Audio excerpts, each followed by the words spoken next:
একাদশী ব্রত মাহাত্ম্য। ভদ্রশীলের কাহিনী। পুরাকালে গালব নামে এক মহান মুনি নর্মদা নদীর তীরে বাস করতেন। তাঁর ভদ্রশীল নামে এক বিষ্ণুভক্ত পুত্র ছিল। সে ছোটবেলা থেকে বিষ্ণুমূর্তি বানিয়ে পূজা করত। বালক হয়েও লোককে বিষ্ণু পূজার উপদেশ ও একাদশী পালন করতে নির্দেশ দিত, নিজেও পালন করত। পিতা একদিন জিজ্ঞাসা করেন, আচ্ছা ভদ্রশীল, তুমি অতি ভাগ্যবান, তুমি বলো তো, রোজ শ্রীহরির পূজা করা, একাদশী তিথি পালন করা, এরূপ ভক্তি কিভাবে তোমার উদয় হলো? উত্তরে ভদ্রশীল বলতে লাগলো, বাবা, আমি পূর্বজন্মের কথা ভুলিনি। আগের জন্মে যমপুরীতে গিয়েছিলাম। সেখানে যমরাজ আমাকে এ বিষয়ে উপদেশ করেছিলেন। পিতা অত্যন্ত বিস্মিত হয়ে বললেন, ভদ্রশীল, তুমি পূর্বে কে ছিলে? যমরাজ তোমাকে কি বলেছিল? সব কিছুই আমাকে বলো। ভদ্রশীল বলল, বাবা, আমি পূর্বে চন্দ্রবংশের এক রাজা ছিলাম। তখন আমার নাম ছিল ধর্মকীর্তি। ভগবান দত্তাত্রেয় আমার গুরু ছিলেন। ৯,০০০ বছর আমি পৃথিবী শাসন করেছিলাম, বহু ধর্ম কর্ম করেছিলাম। পরে যখন আমার অনেক ধন সম্পদ হলো, তখন আমি পাগলের মতো অধর্ম করতে লাগলাম। কতগুলি পাষণ্ড ব্যক্তির সঙ্গে আলাপ করতাম, আর কেবল কথা আলাপের ফলেই আমার বহুদিনের অর্জিত পুণ্য নষ্ট হয়ে গেল। আমিও পাষণ্ডী হয়ে গেলাম। তাদের কুযুক্তি নিয়ে যাগ যজ্ঞ আদি পুণ্যকর্ম বাদ দিলাম। ফলে আমার সব প্রজারাও অধর্ম করতে লাগলো। প্রজাদের প্রত্যেকের অধর্মের ৬ ভাগের ১ ভাগ রাজাকেই গ্রহণ করতে হয়। তারপর একদিন আমি সৈন্যদের সঙ্গে বনে মৃগয়া করতে গেলাম। বহু পশুবধ করলাম। তারপর আমি ক্ষুধা তৃষ্ণায় কাতর ও ক্লান্ত হয়ে রেবা নদীর তীরে গেলাম। প্রখর রোদে তপ্ত হয়ে নদীতে স্নান করলাম, কিন্তু তারপর আমার কোনো সেনাকে দেখতে না পেয়ে চিন্তিত ও অতিশয় ক্ষুধার্ত হলাম। অন্ধকার হয়ে এলো, আমি পথ ঠিক করতে পারলাম না। তারপর এক জায়গায় গিয়ে কয়েকজন তীর্থবাসীকে দেখলাম। জানলাম তারা একাদশী ব্রত করেছে। তারা সারাদিন কিছু খায়নি, জলপান পর্যন্ত করেনি। আমি তাদের সঙ্গে পড়ে রাত্রি জাগরণ করলাম, কিন্তু ক্লান্তি, ক্ষুধা, পিপাসায় কাতর হয়ে রাত্রি জাগরণের পরই আমার মৃত্যু হলো। তখন দেখলাম বড় বড় দাঁত বিশিষ্ট 2জন ভয়ঙ্কর যমদূত এসে আমাকে দড়ি দিয়ে বাঁধল আর ক্লেশময় পথ দিয়ে আমাকে টেনে নিয়ে চলল। তারপর যমপুরীতে পৌঁছলাম।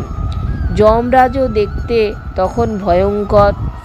যমরাজ চিত্রগুপ্তকে ডেকে আমাকে দেখিয়ে বলল, পণ্ডিত, এই ব্যক্তির যেরূপ শিক্ষাবিধান তুমি তা বলো। চিত্রগুপ্ত কিছুক্ষণ বিচার করে ধর্মরাজ যমকে বললেন, হে ধর্মপাল, এই ব্যক্তি পাপকর্মেই রত ছিল সত্য, কিন্তু তবুও একাদশীর উপবাসের জন্য সমস্ত পাপ থেকে মুক্ত হয়েছে। তীর্থবাস ও রাত্রি জাগরণও করেছে, তাই ওর সব পাপ নষ্ট হয়ে গেছে। চিত্রগুপ্ত এই কথা বললে যমরাজ খুব চমকে উঠলেন। তিনি ভয়ে কাঁপতে কাঁপতে ভূমিতে দণ্ডবৎ প্রণাম জানিয়ে আমাকে পূজা করতে লাগলেন। তারপর তার দূতদের আহ্বান করে বলতে লাগলেন, হে দূতগণ, তোমরা ভালো করে আমার কথা শোনো। তোমাদের মঙ্গলজনক কথাই আমি বলছি। যেসব মানুষ ধর্মরত তোমরা তাদেরকে এখানে আনবে না।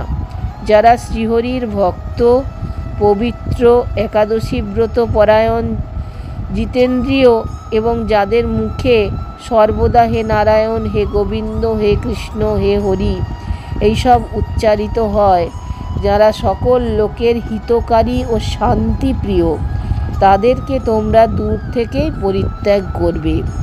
কারণ সেই সব ব্যক্তিকে আমার শিক্ষা দেবার কোনো অধিকার নাই।